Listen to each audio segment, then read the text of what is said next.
Hello, this is Manish Patel from the EII Capital Group. Today is April 24th, 2011. This is our weekly Ichimoku analysis for the global markets. This is our normal disclaimer. This is for educational use only.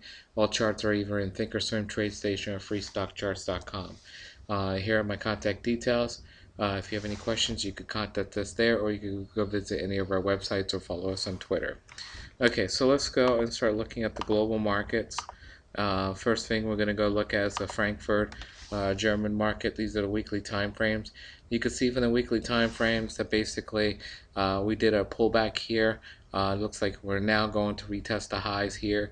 We're on a journey up there. We're still very, very strong as far as the German market is concerned, and that's kind of leading the European markets right now.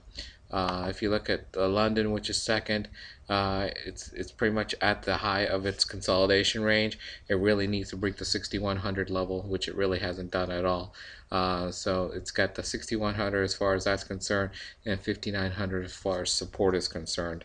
So that's second leading in Europe right now. Paris is kind of hanging around here, just like the British market, but really it's kind of weaker than all of them. And actually it's got about 4 more weeks before it's got to start moving up. If it doesn't, this thing's going to start completely breaking down. So this is the weaker of all the markets out there. Let's go look at the ETF for South Africa. South Africa is still bullish trending. It's holding its ground as far as the Tinkinson is concerned, and the Cajunson. Israel, it's kind of consolidating, really nothing there. If it breaks below 58 as far as the CTF is concerned, then this is going to form a head and shoulder pattern, which everyone's probably looking at already. Turkey, nothing really there. Russia, as you could see, it's resumed its trend upward last week, and looks like it's going to retest the high. So Russia's going on very, very strong right now. Let's go out to Asia. Let's go look at China. China, a little minor pullback last week, but not much. But it's going to sit there and probably do a pullback, possibly to the 2953 level. After it does that, then it's got a possibility of breaking out. China's got about 4 more weeks to break out. If it doesn't break out, then this thing's going to sit there and probably break down. So watch for that in the next 4 weeks. Hong Kong market still bullish. It's got to sit there and start breaking out this low consolidation range here, but it's trying to make a push as far as it's concerned. As far as the Hong Kong market's concerned, it's got about 3 or 4 weeks too to break out. Japan market just kind of consolidating around this area here. Nothing really going on as far as the Japanese market is concerned. The Bombay market, the Sensex in India, it's holding its ground right now. It seems to have a major resistance level right around here. I would say more towards the 20,000 mark. But it really needs to pull back down before it could sit there and start blowing up, moving up there. If it gets to 20,000 level and breaks through that, then it possibly can start a trend. But right now, there's no trend as far as that's concerned. It's just going to the top of its range. Australian market is just kind of hanging around. The more it hangs around and kind of gets to the top, it can sit there and break through. It really needs to break for 5100 before it could start breaking through the top side. Mexican market, not really anything going on there. And as far as Brazil is kind of just sitting there consolidating too. So let's go to the U.S. markets. First one we're going to look at is the Dow market.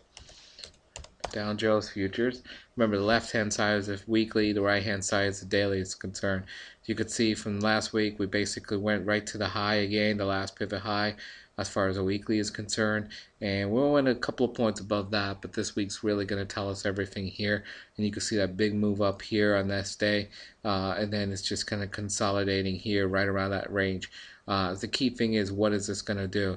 It's really got to sit there and start breaking out to the top side in the next couple of days this week in order to start the trend going up into June. If it doesn't, then it's going to start breaking down.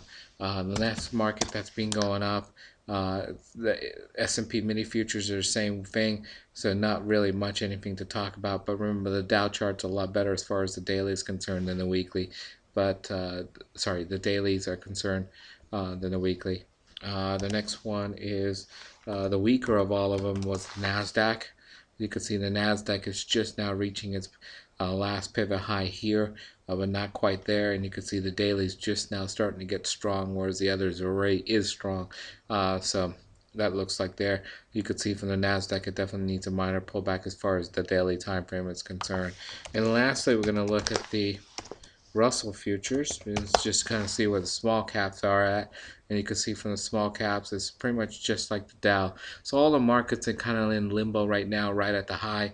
They've got to really push out this week in order to start the trend again and continue that trend seasonally until June.